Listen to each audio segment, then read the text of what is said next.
otherwise known as Edith Stein. The Roman Catholic Church lists 6 unique figures as patron saints of Europe, a few of which may be familiar to you. Saint Cyril and Methodius, who brought the gospel to the Slavic tribes in Eastern Europe in the 9th century. Saint Benedict of Nursia, the founder of the Benedictine monastic movement. Saint Bridget of Sweden, who established a popular religious order. And Saint Catherine of Siena, who worked tirelessly to bring peace to Europe in the 14th century while also writing several devotional and spiritual works. Now, the 6th patron saint is a woman who dedicated her life to serving God with both her mind and with a devotion to teaching.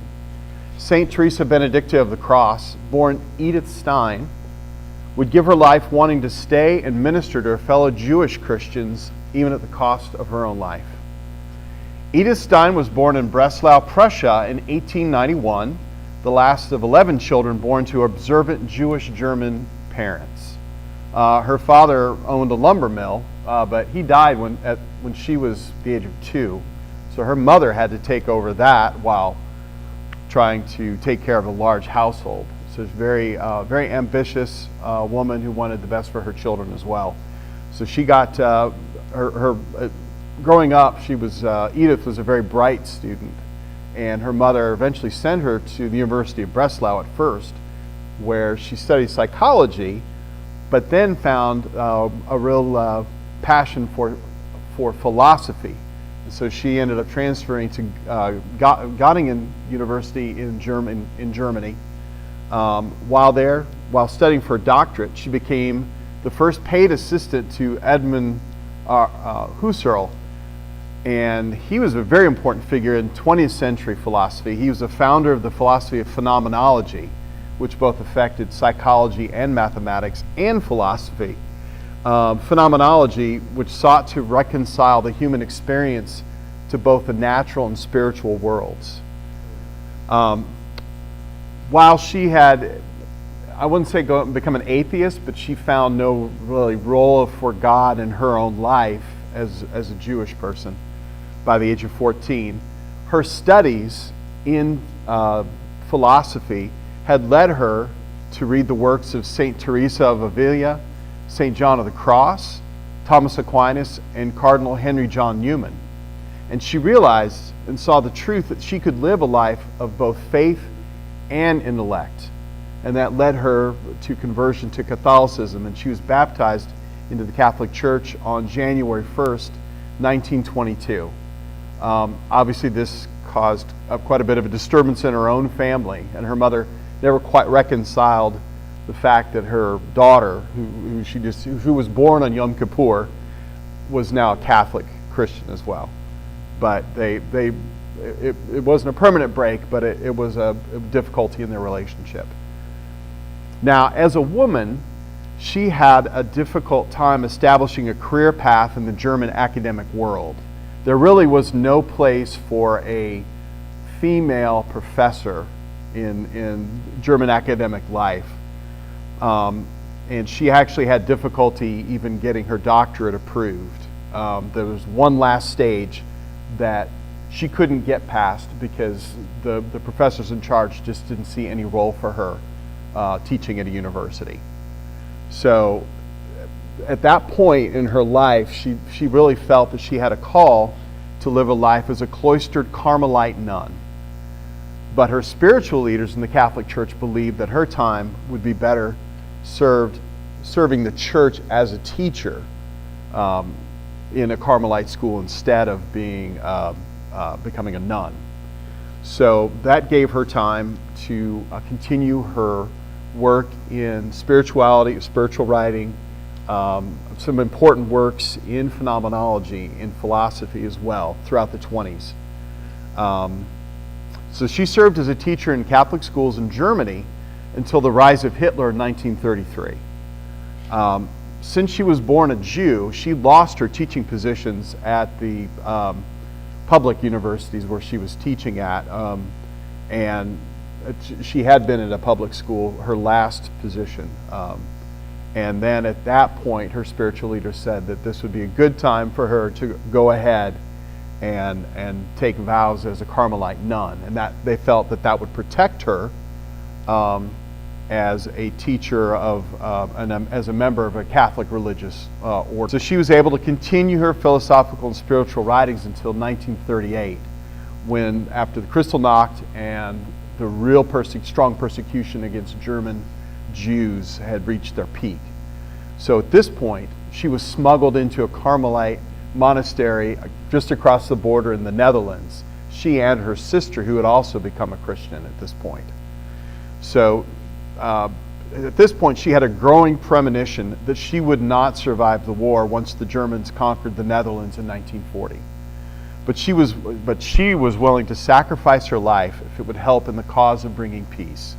At this time, she wrote her will, in which she stated, "I beg the Lord to take my life and my death for all concerned of the Sacred Heart of Jesus and Mary in the Holy Church, especially for the preservation of our holy order, in particular the Carmelite monasteries of Cologne and Echt, as atonement for the unbelief of the Jewish people, and that the Lord will be received by his own people, and his kingdom shall come in glory for the salvation of Germany and the peace of the world. At last for my loved ones, living or dead, and for all God gave to me, that none of them shall go astray." On July 20, she actually wrote a letter to Pope Pius the 11th in 1933, once Hitler had taken over Germany, pleading with him to encourage the German Catholic Church to stand up to Hitler, because she saw where this was all going. So early on, she knew that this is going to affect both the Jewish people and the Catholic Church. So on July 20th, 1942, the Catholic Dutch Bishops' Conference prepared a statement that was read from the pulpit of all Dutch Catholic churches that condemned German National Socialist racist philosophy and persecution of both Jews and Christians for their faith.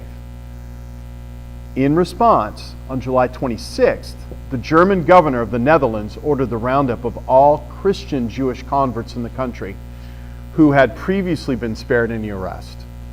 To make an example of resistance to National Socialist control, all 245 Dutch Jewish Christians were arrested and transported, ultimately within a couple weeks, to Auschwitz concentration camp in Germany. So both Edith and her sister were swept up in this arrest. Edith's last words spoken when she was arrested were that she wanted to be with my people. She even refused the intervention of a Dutch collaborator who was so impressed by the strength of her calm demeanor and her faith and offered to help her escape. In response, she said, if somebody intervened at this point and took away her chance to share in the fate of her brothers and sisters, that would be utter annihilation. Within 2 days of arriving in Auschwitz, Edith, her sister, and the rest of the Dutch Jewish Christians were executed in their gas chamber. Her strong identification as both a Jew and a faithful Catholic, devoted to both the pursuit of intellectual truth and spiritual vitality, and as a martyr for her faith, served as the basis for both her sainthood and status as a modern patron of Europe. And so she was beatified under John Paul II in 1987, and then was canonized in 1998. And just as an aside, John Paul II lost all but one of his Jewish friends to the Holocaust. And it was real important to him that Edith Stein be sort of a symbol of the Jewish Christians who lost their lives both by being Jews and as martyrs of the church. Anyone have any questions? Was she responsible for bringing her sister to faith? I believe so. I think they were close. Yeah. And it is something, again, it was kind of controversial in her family, but I think 97 of her family members, descent, like 2 or 3 generations, actually came to the canonization ceremony in Rome. So they even, most of them were not Christian, but they recognized how important it was and how significant it was that she was made a saint. Yeah. Did she also identify with the crucifixion of Christ? And that's why Saint Avilia was so important to her, and that was a very strong sort of these were mystical experiences that Saint Avilia, Saint Teresa had experienced as well, and it's believed that that Saint Teresa of Avila was a converso, was a member of the Jewish converts in Spain, so there was a close identification there that Edith could feel as well. What do you think would be maybe like the one major thing that the church today can learn from Edith Stein? I think that she was able to reconcile in her mind.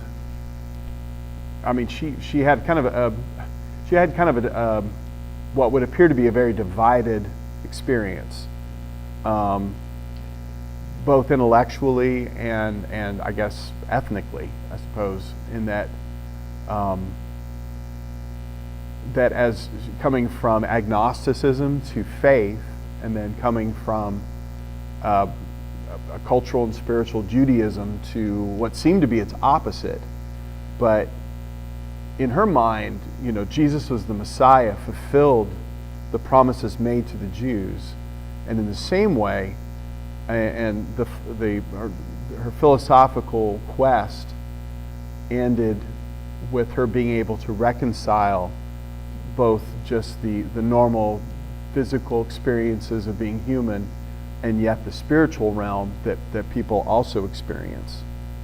So she was able to reconcile through her intellectual pursuits and her spiritual pursuits. And I think the Catholic Church recognized how important that was in the 20th century, with all of the, let's just say, disastrous paths that the culture took in trying to make sense of all these human experiences.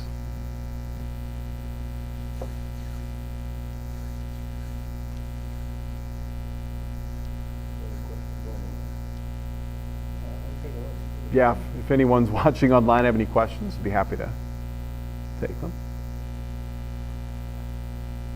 Is it the film A Rose in Winter? Really? I think there was a film that came out 10 years ago, I think. I think it's called A Rose in Winter. It is about her. It's a little fictionalized, but it's inspired by true events. And it had actually really good reviews.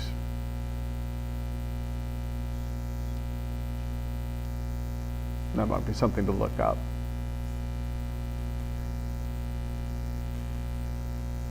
We found that most of our Jewish Christian friends do not want to give up being Jewish Christian at the same time. They want Venezuelan not. They don't see it as an evil thing. Right. So but they want to keep some of their Jewish identity. Or they want to keep all of it. Yeah. Yeah, and that was important to her too. I mean, she didn't feel less Jewish by becoming a Christian. Yeah.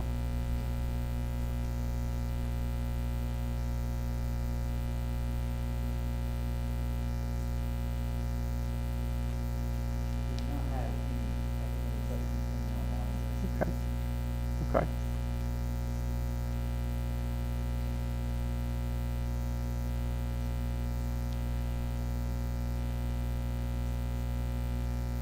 I'd be curious, it seems to me like Edith Stein is someone so recent, and yet Oh yeah, maybe less than 100 years lesser- ago. a lesser known saint for a lot of people. Right. People know about Saint Augustine or Saint Thomas Aquinas. Right. Saint Teresa. They're almost like carved in marble or something. Yeah. Yeah. So do you think, where do you see ways to kind of remedy that, to kind of make people better aware of her, or yes, I'm just curious if you see opportunities for her to kind of come more to the forefront as someone who is so recent and maybe has a lot to say to the 20th century, so applicable, 21st century. Right. Yeah, Edith Stein's a little bit. There was some controversy when she was basically canonized, because there was a Jewish response that she was simply killed because she was a Jew. And it's like the Catholic Church is trying to maybe take advantage of that. But the fact is, this didn't happen until the Catholic Church, made a point to publicly criticize National Socialism. And so the proximate cause of her death was the response to that. Yeah, yes, she was Jewish, but she was also Catholic. So, there's a bit of uncomfort perhaps about her sort of being a foot in both camps, I suppose. And maybe because it's so recent. Yeah, and it might be a little raw, perhaps. She was recently cited in this Jewish article about anti-Semitism Right.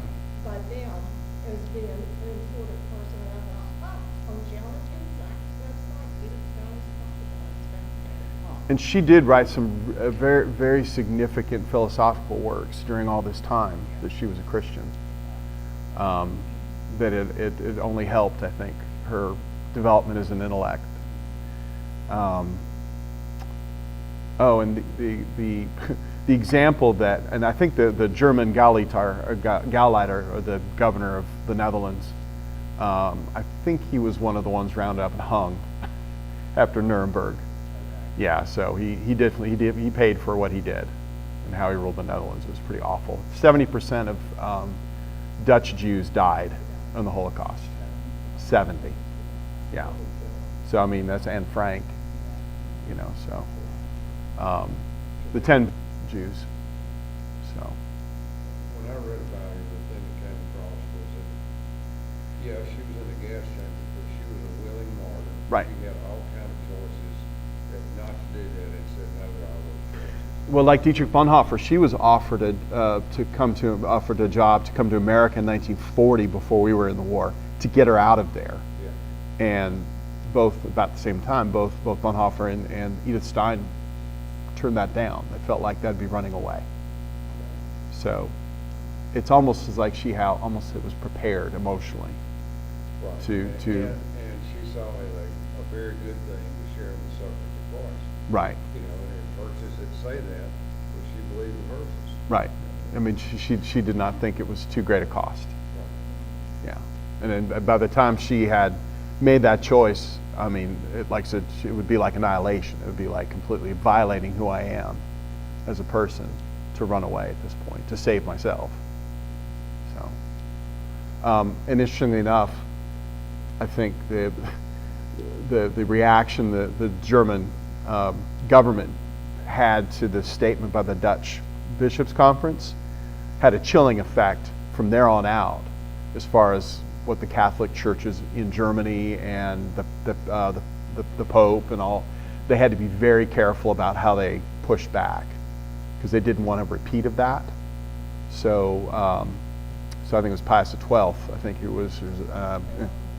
Yeah, he took a lot of criticism because he didn't speak out more.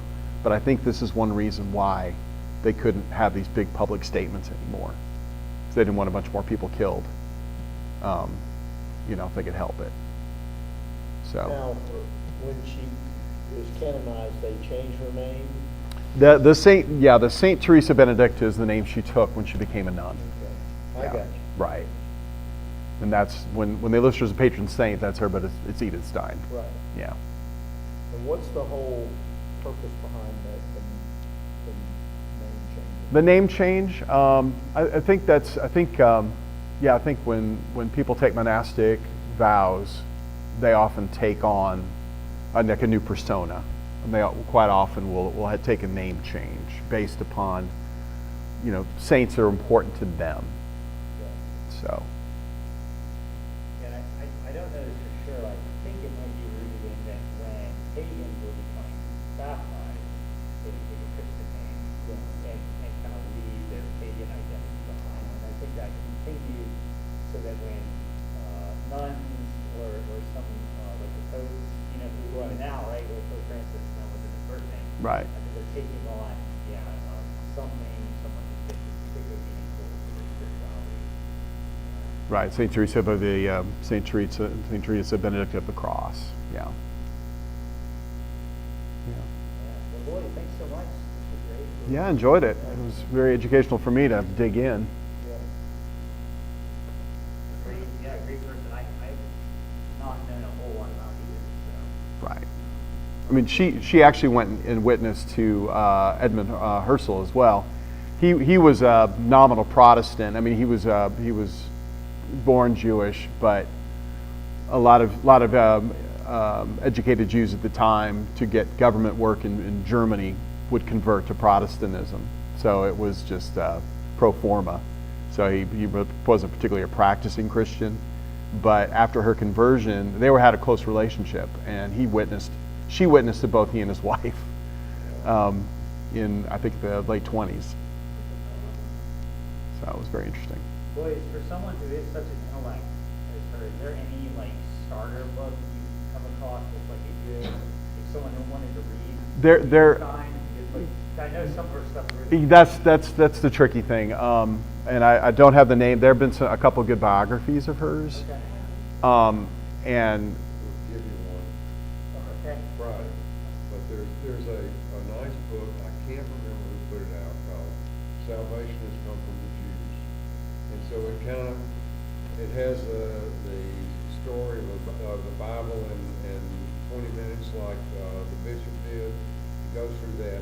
And then at the end of it, it has a number of different biographies, and that was where I learned about Edith Stein. It's got about 15 pages on it, maybe something like that. It was a nice summary, and with lots of original quotes and that kind of stuff. yeah, there've been a couple recent biographies of hers, and she's big in the philosophical world. I mean, I think there's a collection of her papers even.